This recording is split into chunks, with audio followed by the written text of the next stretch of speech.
Hello,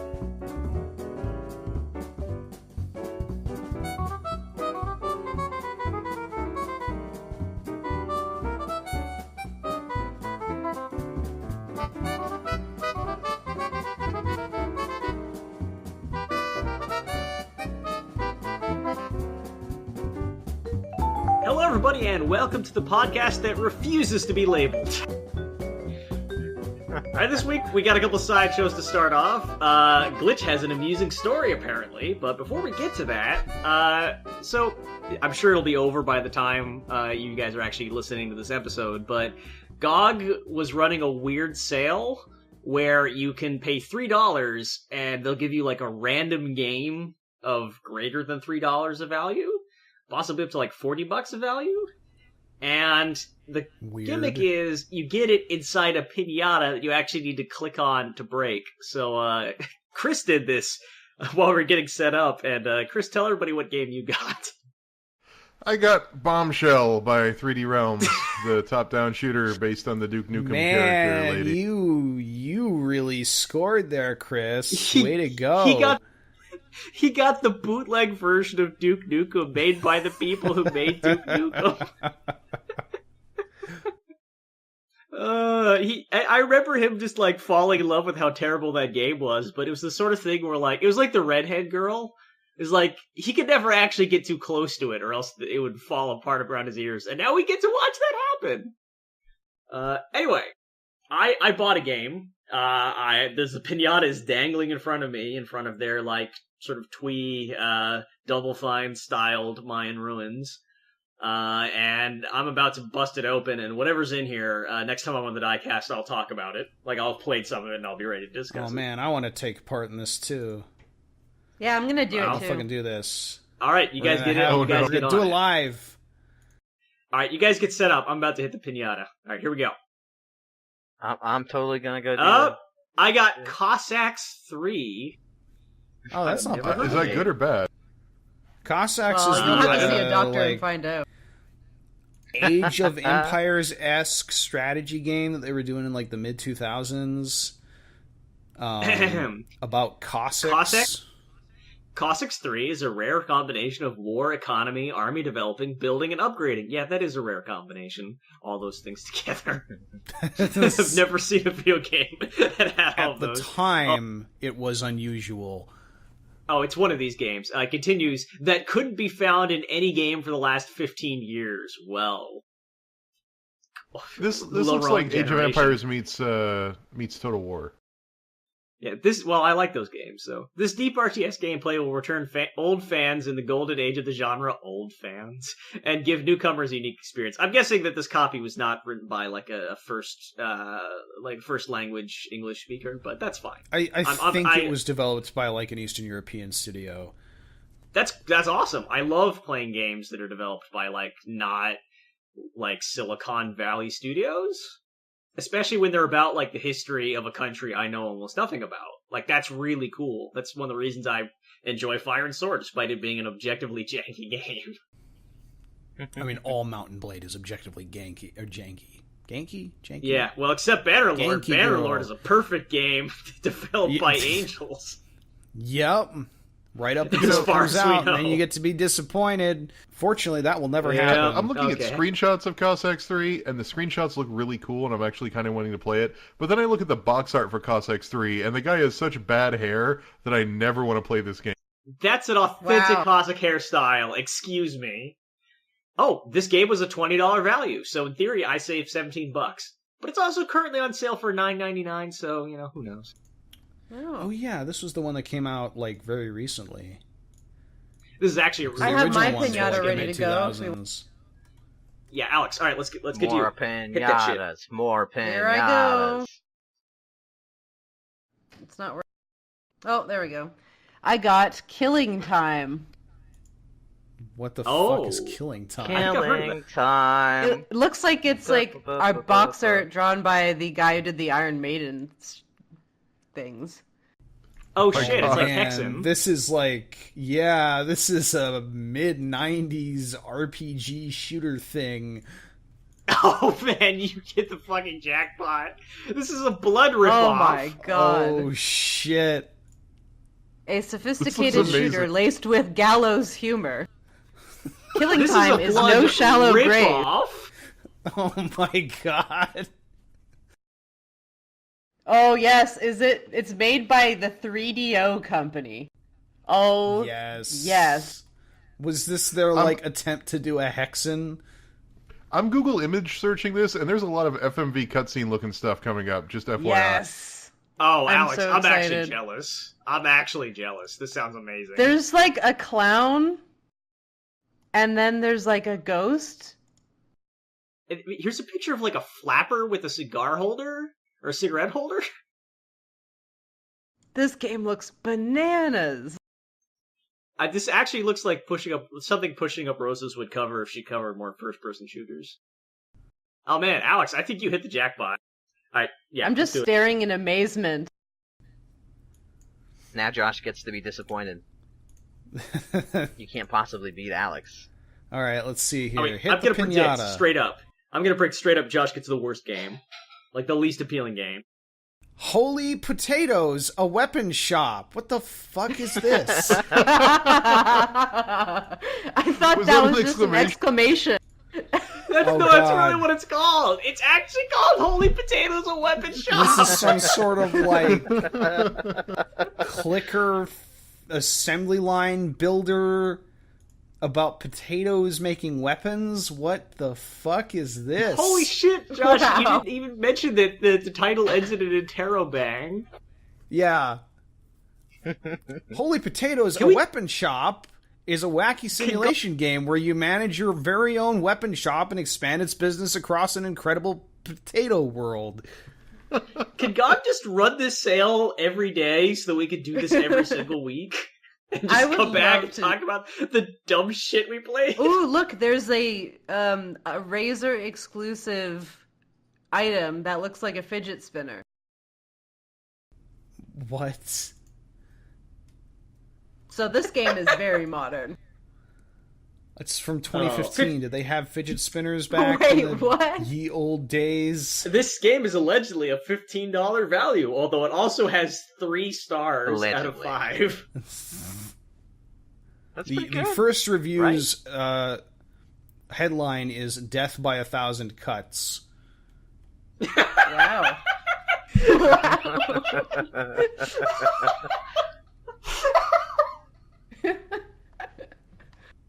This title has all the potential to be very good. I am assuming they're talking about the title of the game, less so about the game itself.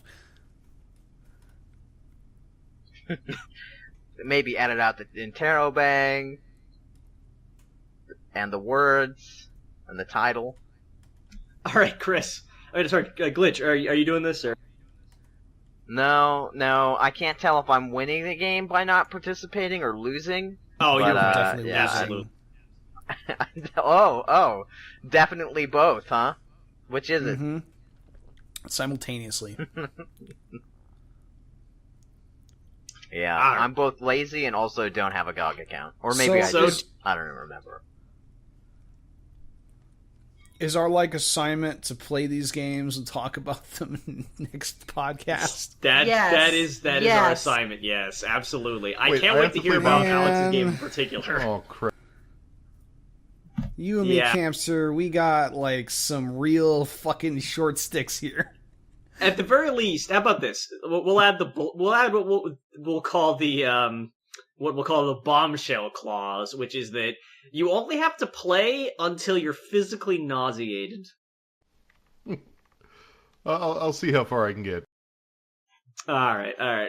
Well, all right. Now, Glitch, I seem to recall you mentioning an amusing anecdote. I'd like to hear more about that before we continue. I'm not sure it holds up now. It was kind of funny at the time, but after the pinata bit, maybe it's less whelming. We'll see. So, just before we started the show, I had to go AFK unexpectedly. My wife and I were hearing these weird noises, and it started out just as these weird rumblings in our house, kind of just things moving around, and then it became full on thumping on things, and we were kind of starting to get freaked out, what the fuck? Because we listened for a minute, and it was definitely coming from inside our apartment. So I'm shit, I don't know, somebody trying to break in or something. Like, it was that loud. It wasn't just like, oh, the air pressure in the room was changing nonsense. And this has got to be the most first world problem I've ever had in my entire fucking life, because oh, no, what's happening?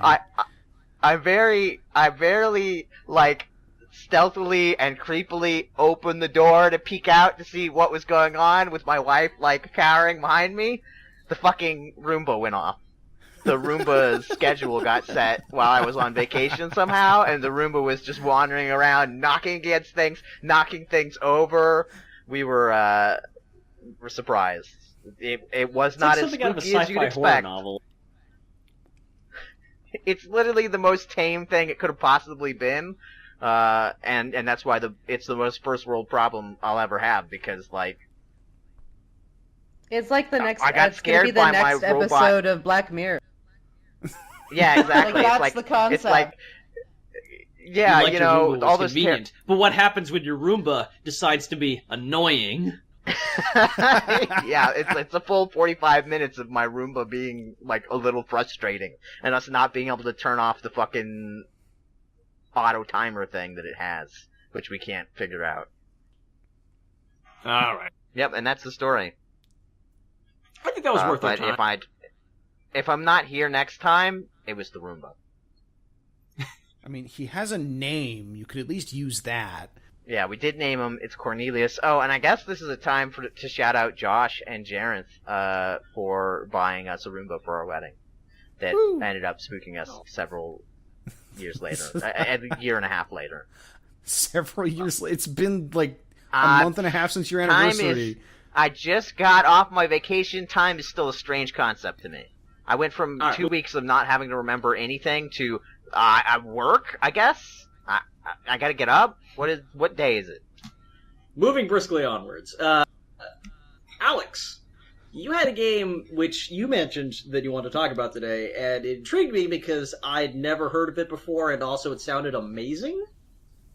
Yeah, it's amazing, and it's Love Nikki-Dress Up Queen on your mobile device, and it's all on about my fashion. Mobile device? On your mobile device, yes, you, pointing to screen. And it's about fashion battles, so if you like dressing up Nikki, and you love Nikki enough that you want to dress her up, and fashion battle, and get insulted by the enemy fashionista and have your points taken away because you got upset because she said that no wonder you're single and that just ruined your smile. But it's alright because you got abilities and you can, like, just smile back and you'll get your points back. So yeah, that's basically the game. You actually did a pretty good job of selling me on the game, to be honest. Who It's would I very know Nikki good. from? She's no Nikki? not Oh from my anything gosh. else, I don't think. Original character, do not steal. This is weirding me out because my boss is named Nikki. Shout out to Nikki. She's also aware of this podcast, so there may be a weird convergence. There's no of way, things. right? There's no way she watches this. She would have said something No. to me. We talk pretty regularly because we're like cross department head whatnots. Never mentioned it. Enjoy the charm of the story outfits. Okay, so the battling. Is this Yeah, so wait, I gotta single-player or clarify the multiplayer? story outfits. Because the thing about the outfits is There are so many layers each- to this. it's like Dark Souls, so every item has a story. And sometimes when you combine outfits in a set, you get a full story, like an extra long one. And it is single and multiplayer. It is the Dark Souls Oh, of fashion what? sims. Now you've sold me on it. How do I multiplayer with you in this game? You can't. But there's like a What? competition What? mode where it just randomly selects opponents. Alright, I'm going back to Yu-Gi-Oh! Yeah, that's fair. Okay, but I'm still hung up on it's the Dark Souls of fashion game. I'll bring up my outfits in a sec, and I'll just tell you one. Because, Chris, every once in a while, one of the fashion models is a mimic, and you have to go to battle to the death with her clothing. She's actually wearing the mimic. So They have those seriously in that though, game, right? I'm not totally off base. is it finding a sense of style, or is it more like a detailed stat manipulation game that involves picking clothing? Like, is it min-maxing your outfit? Yes, it's very much the latter. So each piece of clothing has two attributes. So it can be like gorgeous and cute and lively and sexy, and those are like stats. And the better job you do of combining like those stats, so like there may be 3 or 4 stats that they base it off of that you have to combine properly, and that adds up to a total score. So you have to like get better outfits with better points values to them, and it's not always explicit because there's like subcategories too. What's the like business model? Is it free to play with paying for more outfits, or is it ad based, or do you have to pay for the game? It's free to play with like cash shop stuff for convenience. Okay. Probably, as long as the cash shop isn't like something you inevitably just sort of bang your head against, that sounds like something I could be interested in. Oh, good. And it's definitely like one of those, like a lot of those like Asian mobile games, you get like stamina, right? In a lot of mobile games where you can only do so much at once. And then if you want to pay for more time, you have to like wait or use currency or whatever. But like here, like with a lot of these Asian games, they just keep giving you stamina or like extra tries. I've just noticed that's like a trend lately. Well, like China and Korea both have a lot more regulation in place for like online shops and like preventing stuff from becoming full-on gambling and stuff like that. So that probably has something to do with that. Wow. Like Blizzard had to like disclose the exact like drop formulae for boxes in Overwatch to like Chinese regulatory authorities to make sure that it was fair.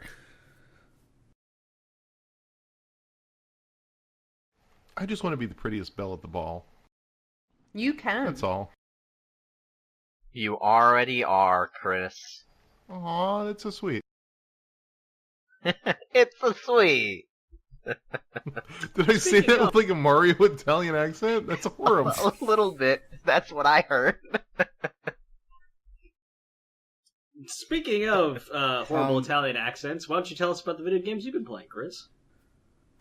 So yeah, I've been playing all of the games. I don't know what ones you want to... Do you want to hear stuff I've really played a lot of, or first impressions of stuff I've not played a lot of? Whichever you feel like a more pressing need to talk about. Well, okay, my list I'm really more interested in having a discussion, so if any of you have any opinions or want to have any discourse about Sonic Mania, Tacoma, Hellblade, Strafe, Lawbreakers, Fortnite, or Observer, do any of those strike your fancy? I have strong opinions about Hellblade. We did say we were going to talk about Tacoma at some point. I don't know if anybody I've else probably heard of some of these games. Did everybody who wants to play Tacoma here play Tacoma so that we can talk about it, or... I mean, I'm pretty immune to spoilers at this point. I would still like to play it, but are there major spoilers? I'm assuming, yeah. It's hard to talk about the game without coming into like some of the spoilers, so... You can't really talk about Hellblade without talking about Hellblade spoilers either. Yeah, but Hellblade but is what interesting. Even is that? Hellblade is the game that is you're a Viking lady traveling through... Going to hell. Going to Hel, hell, the Nordic hell. This sounds actually awesome now. And it's got Dark Souls-ish combat, but combat isn't necessarily the focus of the game. It's also a lot about environmental puzzles and solving your way through things. And it is a game largely about dealing with a general sense of dealing with psychosis and dealing with sort of the symptoms thereof. And the entire game is sort of about her relationship with her family and her past and how her psychosis has informed that and informed who she is and coming to terms with it. And it's really, really good. I don't want to spoil anything, but it's I think it's very much up Josh's alley. I'll put it that way. It is a. It's on my list. No, I know, but it's a third-person game with Dark Souls-y combat, with a female protagonist that's story-driven and rooted in actual history. All of these things sound very up your alley. I mean, in so much as that hell was once a real place. Wait, was it? No. What? Why do you need to ask that question? You knew history. I don't know history. You know history. I assumed you were being serious. Yeah, so for a while there was this Viking hell that you could just kind of walk into. Well, I just thought it was like kind of like Vegas. How Greece sort of like pointed to a mountain and went, "That's Olympus." I just assumed that there was like a valley, and they go, "That's hell. That's where you go." Okay, fair enough. That is not the same thing, but okay. So I have a comment about it, but if you have, it's a sort of thing where if you have literally any interest in playing this game, for example, maybe you're Josh. Hello. You should probably like take your headphones off. It's actually about how like the media spoiled the game, and yeah. Oh, I mean, I've heard stuff about this. Yeah, there's something about the way this game was talked about that really bugs me, honestly. I want to know. Okay, so, yeah, if you want to play Hellblade, go ahead and take your headphones out now. It sounds cool to me. I haven't played it. All right, I don't have time for it. On my lap here. You guys have fun. Okay, I'll Steam message you when the time comes. It won't be long. Okay, so Hellblade's apparent mechanic is that like it'll delete your save file if you die enough times, and you know it's a sort of thing where. Like, it's kind of like a quasi-roguelike in that way, where they want you to feel, like, tension every time you die, like, every time, you hit a setback or fall off a cliff, like, they want you to be on your guard all the time, and I totally get that. Like, I've played games that way, where, like, you can't die, or you can't die too many times, or else, like, you have to start the whole thing over again. It really adds a sense of immersion and tension and, like, excitement that you can't get in a game where you can't do that. And at the same time, like, they allow you to make mistakes and die. They just, like... there's just, like, this lingering threat of, like, when's too far? How much is too much? So I was all down for this mechanic. A lot of people got really mad about it, and posted, I think, really spurious opinions. Like, why would you do this? This is self-indulgent. I think, like, didn't really consider that maybe there was a point to it. And that maybe it could dovetail with the themes. And then the bombshell dropped. Here's the spoiler. The mechanic is basically a lie. Like, the game tells you this, but it's not actually true. Not really. Like, you could just keep dying all you want, really. Like, there are physical symptoms that get worse, and, like, it looks like you might be close to dying, but this is just, like, a function of how your character, like, feels about their own degeneration and entropy. And that's a thing that I find resonant, like, that connects with my feelings of anxiety and sort of self-degeneration, and of, like, like, the end coming. And it's always beautiful when a game can lie to you like this. When a game can find a way to have mechanics give you a kind of sympathy and a kind of feeling. When they can connect you with, like, a character's emotional journey, or when they can connect you with, like, a feeling of excitement and tension without actually jeopardizing and, like, putting you in danger of having to play the whole game over again. Like, this is a really cool thing, and I would have really liked to experience that on its own terms. But people talked about this without any regard for the fact that this might be an illusion, like this might be a magic trick. Like, this might be something the developers wanted to do on purpose. There was never, like, it was as if people were talking about the new David Copperfield show, saying, it's really irresponsible, he cuts a woman in half, and then later, oh, he doesn't actually. Everybody, come catch the David Copperfield show where there's actually a woman in one box, and in the other box is a pair of legs. It's such bad journalism to put this in your headline, to put this on your Twitter. It's I feel so bad for the developers that spend so much time working on something that is a really cool idea and then just have it torpedoed carelessly. For the sake of talking about your game like it's a fucking dishwasher. Rutskarn, get gotta get the readers to get the views, and we can't do that without the controversies.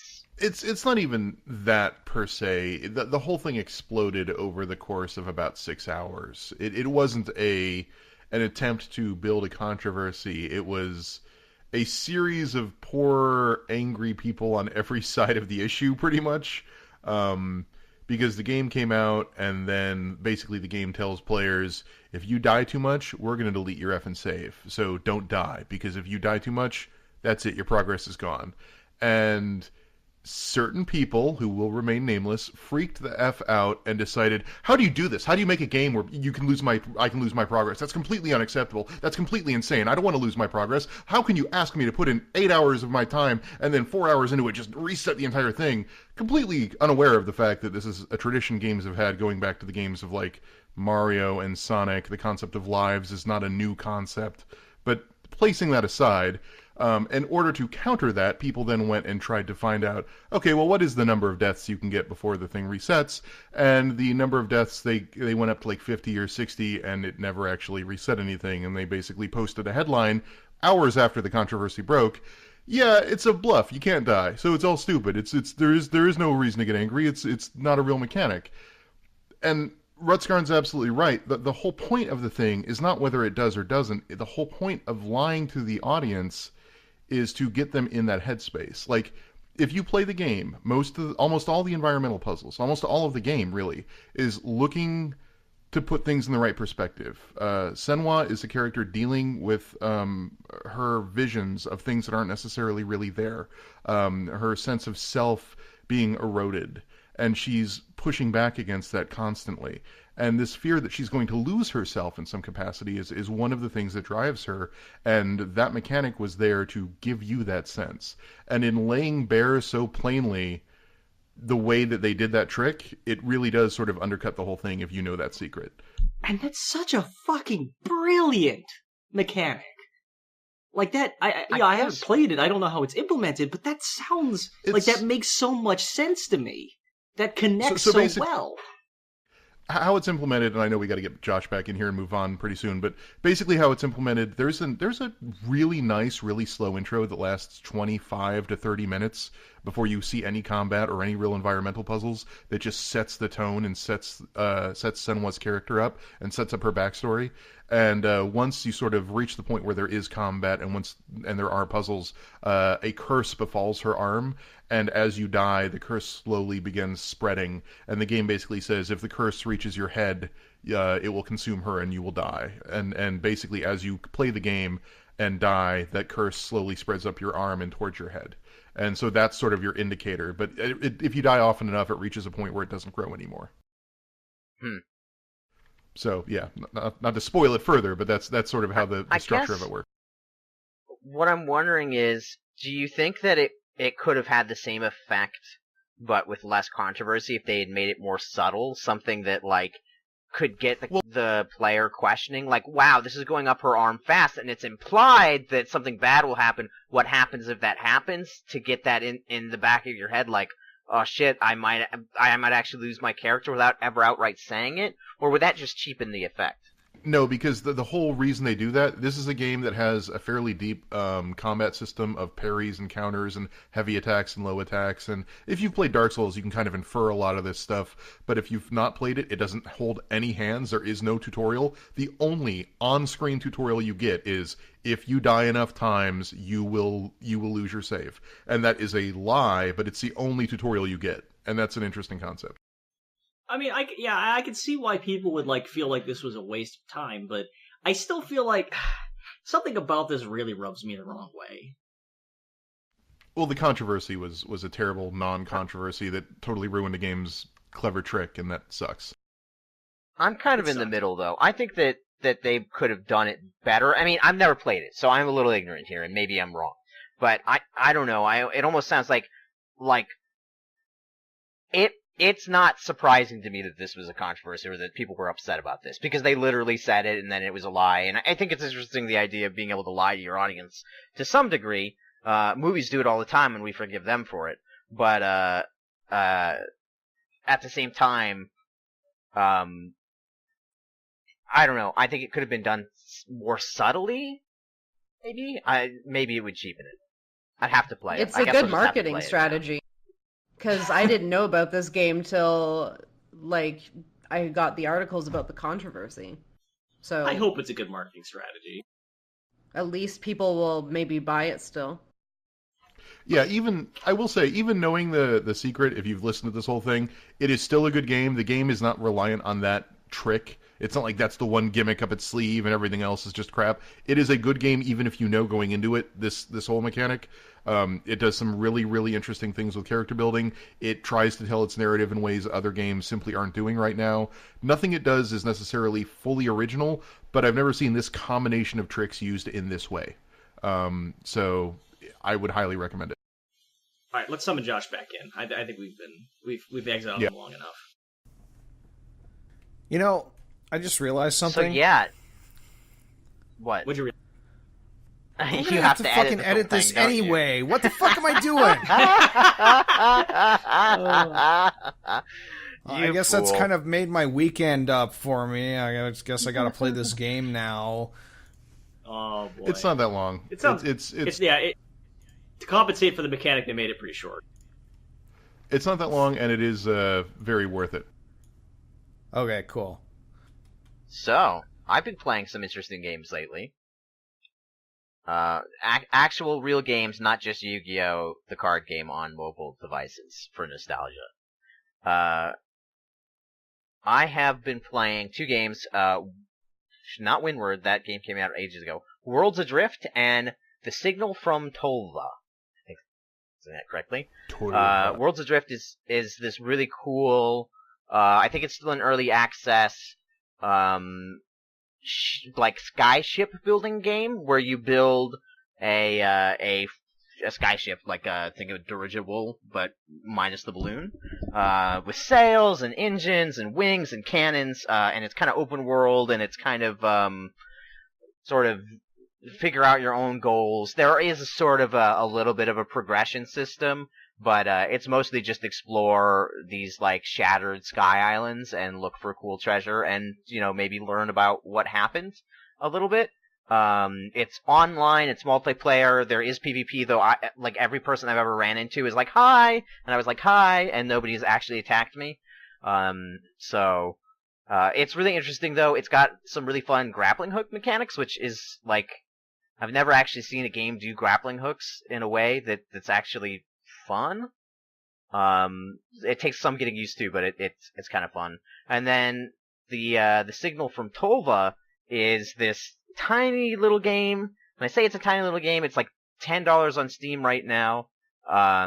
It's all about you are a guy on a ship controlling a robot on a planet, to go explore these mysterious signals and kind of learn what that's all about. And it's got some cool mechanics. It's kind of like, it's got some puzzles, it's got some first-person combat, though that's kind of mediocre. But it's an interesting buy. I'm about halfway through it now, it feels like. I actually just got an achievement for, like, controlling half the bunkers. One of the most interesting mechanics in it, though, is, like, you can control other robots, and there are other robots on the planet that are, like, fighting against you, so it's kind of interesting. It doesn't really explore any of those themes too heavily, though. Yeah, these are from the same guys who did Sir, You Are Being Hunted. Oh. Really? I didn't know that. I never finished that game. I played about, like, I apparently played 30 minutes of Sir, You Are Being Hunted and said, you know what? This is not what I thought it was going to be at all. Isn't that, like, everyone's reaction? Yeah. It was too inventory management, that game was. Well, it was too much like the robots are constantly shooting you and too much inventory management. And, like, it wasn't enough. Like, I thought it was going to be a game about, like, so you're in Britain and there are robots and they're trying to kill you. And it's a great big open world, right? And I thought it was going to be a game that was much more about, like, the chase, like being, like, escaping and avoiding robots. And in the game, it seems to be much more about, like, it's a death match and there's robots in it, and also you have a really, really clunky inventory system, and you can't go into any of the houses because we didn't have time to build that. Yep. It feels like We Happy For You, if We Happy For You was just kind of like quickly made in a summer. I don't know if anyone here has played Yeah. We Happy Few. Really good game. Yeah. By the way, I haven't played any of these games. Oh, go ahead, Alex. Oh, I was just gonna say I've been interested, but it's never on sale, so. Yeah, it's because it's not out yet. Still in early access. You know, I actually, when I saw Sir, You're Being Hunted, that game looked awesome, because I love games where I have to flee from someone who's much more powerful than I am and who could kill me at a whim. I don't know if I want to go into the psychological reasons why this might be. But, yeah, it does give off that vibe of not being as good as it looks. It looks like it's not as good as it looks. Also, the Professor Elemental track for that game is like his worst work. Oh, I forgot he was involved. I don't remember the music from that game. Yeah, I don't remember it either. I think he has the credits track or something. I stumbled across it. It sounds like he was a Kickstarter reward, like a Kickstarter bonus. And he didn't find out about this till after the Kickstarter was successful. Like that's what it sounds like. It's kind of fun. I don't know if I kickstarted it, but I remember hearing about it because on Rock Paper Shotgun because John Walker is one of the devs on it. And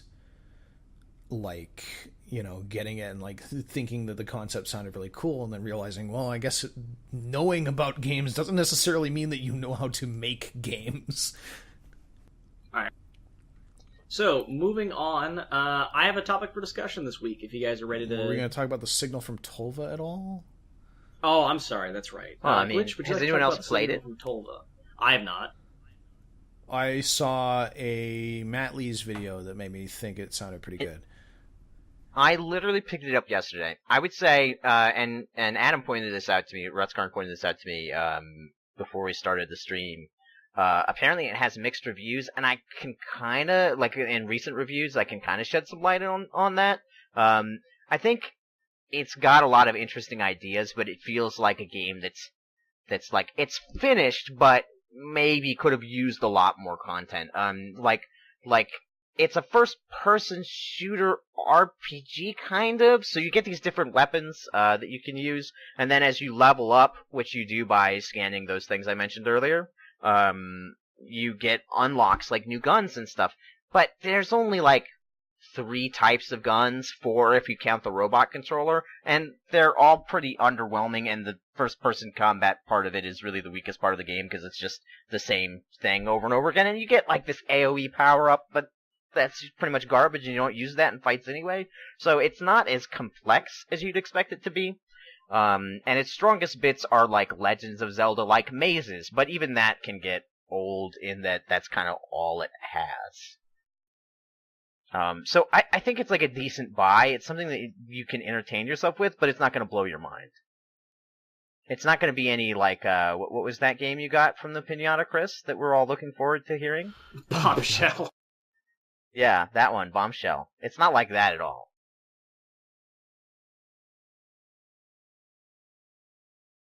That's all I got to say about it. I don't think anyone else has played it, so... Alright, so I have a small topic for discussion here, and it begins with an anecdote, but hopefully not too long one. I was recently playing one of the Sherlock Holmes games, because I was wanting to break myself out of a cycle of not spending my leisure time wisely, and I noticed that I had a Sherlock Holmes game I didn't remember buying. And the game specifically, because there's many of them of wildly varying qualities by the same developer, which is kind of amusing. But the specific one I think is the one I forget actually what it's called. It's the one where he's up against his nemesis, who's that French cat burglar. Anyway, point is, Sherlock Holmes' nemesis. That's it. It was pretty good, and I was playing through it. What? French cat burglar is not the description I would apply to Sherlock Holmes' nemesis. No, it's not his actual nemesis. It's it's a separate character from also a public domain author. Oh. But the fanon pits them against each other very often, and since the fanon is widely published for Sherlock Holmes and has been for some time. Anyway. Point is, I was so like it's this like cat and mouse game between Sherlock Holmes and this like cat burglar who's leaving these puzzles for him. And I'm playing it. The puzzles aren't very hard. Like they're tricky and they require a little time and they're interesting. And I'm enjoying it quite a bit. It often takes me a long time sort of combing in the area for inventory items. Sometimes I get stuck on a puzzle for a little while, but usually I break through it. And then about 3/4 of the way through, I hit a puzzle which just completely stumped me. And gradually, I did what I'd been doing, which was, just try to take my time with it, be patient, like sort of chip away. But it was the sort of thing where I couldn't tell how close I was getting to the right answer. Like it was like a safe puzzle with clues to how to crack the safe. And I found myself like not sure I was even close and finally I looked up a hint and I discovered that I was like just close enough that I was never going to get it. And then I stopped playing it. And I didn't realize until after I'd quit and not come back to the game for a few days that I'd been playing an adventure game on Iron Man mode. Like, I'd actually, without realizing it, like, approached this game, like, okay, I'm actually going to be, like, pitting myself against his nemesis. He keeps asking, are you equal to me? Well, turns out I wasn't. At some point, I hit a puzzle I couldn't solve. I guess that means I lose. And it's weird because I would never have articulated this feeling until the moment, like, after I had quit. And I guess I wanted to turn this over to, like, a roundtable question, which we refined a little bit in the early stage, which is, have you guys ever, like, imposed a rule on a game where you found the experience, like, worsened for yourself and you're not sure why you had that rule? All the time. All right, well, elaborate on that. I get kind of obsessed with the idea of, like, doing a perfect playthrough. And it's sort of this weird thing where, like, I don't like playing games multiple times for the most part. There are a couple game series where I'm okay to play games multiple times. Most game series, I want to, like, get everything that I can get out of the one playthrough and then set it aside. And then, like, maybe if I really like that, I'll pick it up again after, like, 5 years and play it again. But for the most part, like, I'm not interested in, like, doing multiple runs through a game. Like, I've beaten Dark Souls twice maybe, like that. And I'm a big Dark Souls fan, so that should give you an idea of, like, how I kind of tend to view this stuff. So, like, I kind of get obsessed with this idea, like, okay, I can't screw anything up, and like, I'll mess up my build and discover later on that, like, oh no, this build is actually really shitty, and for some reason we still don't have any fucking respec options, even though it's 2017. Come on. And I will sometimes, like, throw hours of progress out the window to reload, like, an earlier save to, like, fix it, or I'll get, like, really obsessed with, like, getting, like, the very specific quest result that I want. And if I don't get that for whatever reason, and sometimes this involves, like, looking up walkthroughs and spending, like, a day figuring out how I'm going to fucking do this, and then going back to the save where it was and getting it and putting it together in such a way that everything works the way that I want it to. And this is something that, like, I kind of hate, but I have trouble, like, not instinctually doing. Like, it's like doing a ghost run in Dishonored where you find out at the end of the level that you accidentally, like, somehow someone got killed, so you end up redoing the whole fucking level again. Although in Dishonored 2, you can actually check your stats on who is dead at any given time, which is helpful. But so, like this recently torpedoed a playthrough I had going of Dragon Age Inquisition, kind of, like, outside of my control, because, like, I was playing through the game normally, and then I decided to get some of the DLC, because you can access some of that through the course of the game, and I figured, like, okay, you know what, I'm liking what I'm doing here. I'd like to grab this DLC and then play through it at some point. It feels like my character's at the point where they can play through it. And I got the DLC, and one of the other cool things was this particular cool, unique weapon that I wanted to mess around with. But only after I got the DLC and installed it did I realize that there were two particular points in the story where you could get the weapon, and I'd passed both of them hours ago. So I was left with the choice of, like, continue on, and there's, like, no console thing in the game. So I couldn't just, like, spawn up the weapon by cheating and go, like, okay, like, I got this. I did all the requisites to get this. It just doesn't drop because the game didn't have the DLC installed at the time. So, like, I was faced with, like, the choice of going, like, I could, like, go back 10 hours, play through a bunch of stuff I already 100%ed, and get the weapon that looks really cool and interesting and, like, maybe makes the combat a little less stale, or not, and just live with the fact that I'm probably never going to mess around with it. And that just, like, that indecision was just like, you know what, fuck this. And like, it didn't immediately torpedo the playthrough, but, like, I kind of just fell off of it after that. So I have this sort of, like, very obsessive perfectionist streak when I play through, like, particularly RPGs or any games that have, like, choices where, I want to get it right the first time.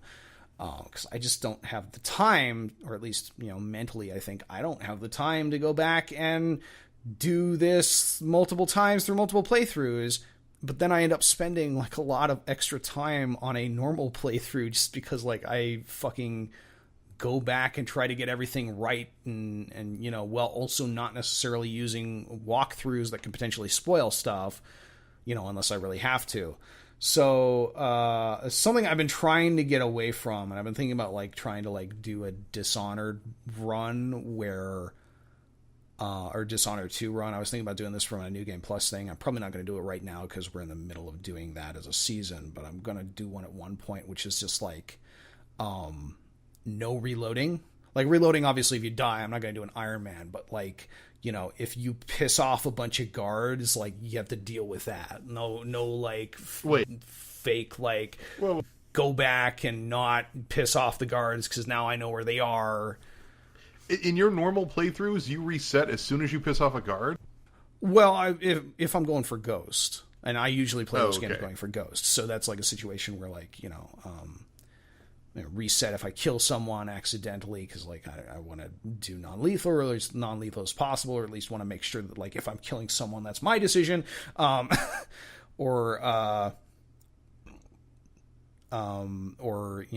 if you alert guards and you're trying to get, like, a stealthy playthrough, and you like reloading the second you alert a guard. And I've been thinking about, like, doing like an aim for non-lethal and aim for a Ghost playthrough, but also, like, never reload if something gets fucked up and just have to try to play the game, like, living with those consequences. But I haven't gotten around to it, so maybe that says something about how interested I am in actually breaking myself of this habit. I have something kind of similar to that, in that whenever I play RPGs or games, even games with, like, characters that are kind of established, but you're still playing, like, you still have decisions, Prey is the thing that comes to mind most recently, just because it's the one I played. I always play there's this period of time at the beginning whenever I play an RPG where I kind of figure out who this character is in my head. And it's not always necessarily what the developer intended, which is where things go awry for me. So I come up with this idea of who this character is in my head. And then I play the rest of the game with that in mind. I don't really play the game making decisions based on what I feel, because sometimes that can be a little, like, back and forth, more than I want this character to be, depending on my mood. I want this character to play the certain way. So where that really fucks me up is, like, Prey became really unfun for me because I was trying to do it without getting any of the stupid alien powers, and I was also playing on hard, which is just how I play games. I usually play on hard the first time, and that just made it a nightmare. Other games that are, like Fallout is particularly the worst at this. Because Fallout, most of the time, you have, like, two options. Either you're just a righteous dick, or you're, like, this really super goody two-shoes, and that's usually not the character I'm playing. So I have to try to, like, headcanon in my way, like, why is my character doing this thing at this time? Because he's neither of those things, and then if I can't do that, I just drop the game, and it kills it for me, because I don't want my character to be this thing that they're not. I have a similar thing, but with Civilization, in a weird way. Ooh. What? Oh. How is this gonna work?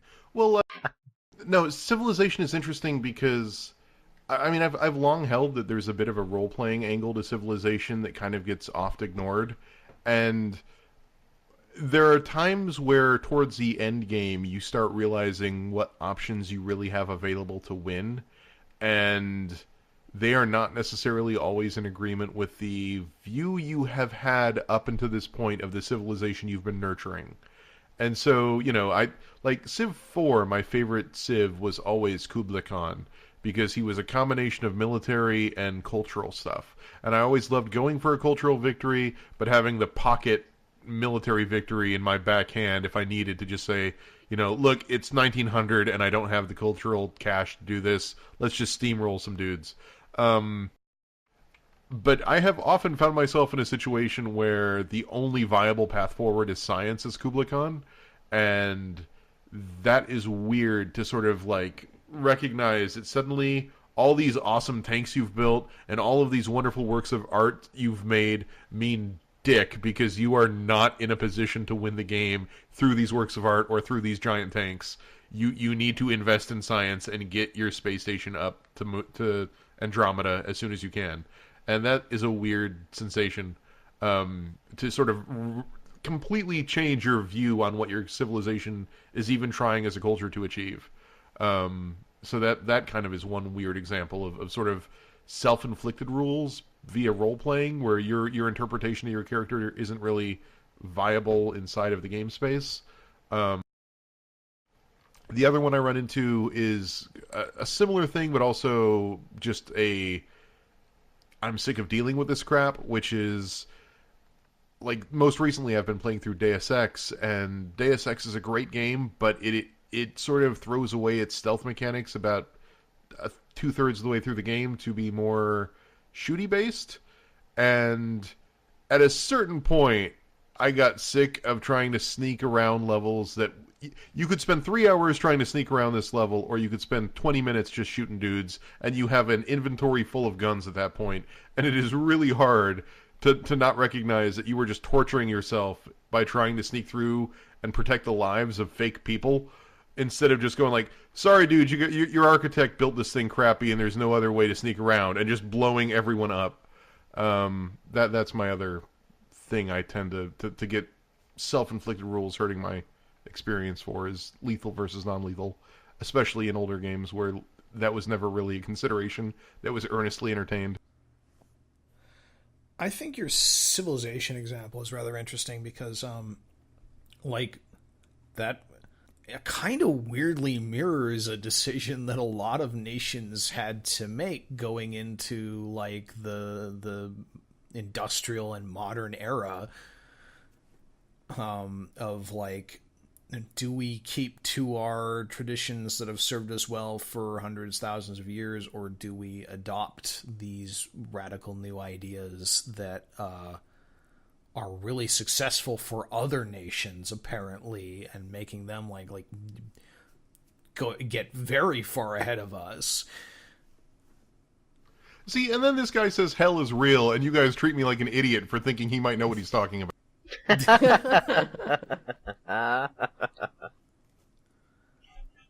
Alright, is that what's our time, Josh? About an hour. Okay, let's call that a diecast. Well, that's okay. For one, not the name of the show. 2, are we just gonna end it on that? Did Alex have anything to say, or wait, do we work this out ahead of Alex. time? Sorry. That's okay. It's all good. I'll answer one question myself from the mailbox. Thank you. All right, Alex gets a question. Okay, go ahead. Okay. I was not prepared for this. Get a mailbox. It's Alex's question, Josh. Get it. Wow, you're really gonna make us wait. There are several questions. Okay. Better be a good one. Dear Dadcast, what are your favorite daughters of sad dads in games? I'm nominating Ellie from The Last of Us, Elizabeth from BioShock Infinite, Emily from Dishonored, and Clementine from The Walking Dead.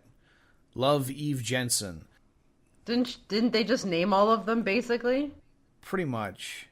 Those are the nominees. You have to pick your favorite. Does Elizabeth count as those. sad dad? Kind of, I guess. Do we get to nominate people? I say this knowing that I have no one to nominate. That's what I was thinking. I was going to think of someone else to Provided nominate. you are capable of coming up with another answer, yes, I will consider it as one of the nominees. What exactly was the criteria here? Sad dads? Favorite daughters of sad dads. Favorite There's actually daughters another of question that was sad just dads. this, but which are your favorite sad dads? And it was just the dads of all the characters just named.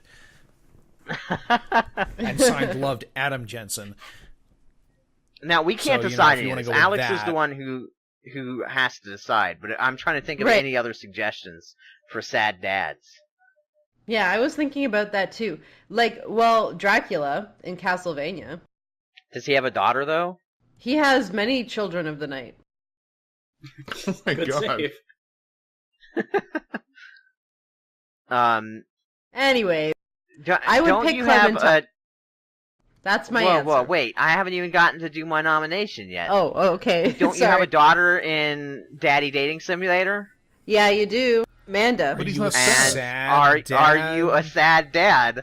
Well, No. because I Then nominate you're- Alex These are defined, I for guess. sad dad with the sad daughter. no, it's so true because the whole backstory of your character is that they used to be in a ska band, Yeah, Okay, that's and kinda now what sad. do you do? Nothing. and he just stays at home all day, That's a different goes kind on of dates sad. with other dads. Alex is the That's sad less dad, sad. and your daughter from that game is the nominee. Okay. There you go. Well, my own daughter's pretty good. I would just say Clementine. I don't have any particular attachment to Still any of those Clementine. characters. Yeah, Walking Dead sweeps this. Like Clementine's so cool. Ellie and Joel are the only people even close, I think. And speaking of which, Ellie is not Joel's daughter per se. Symbolic. Adopted. What about I mean, the dad yeah. from what about Jason's dad from Heavy Rain? Joel's dad? didn't play that Or not game. Joel. What's his name?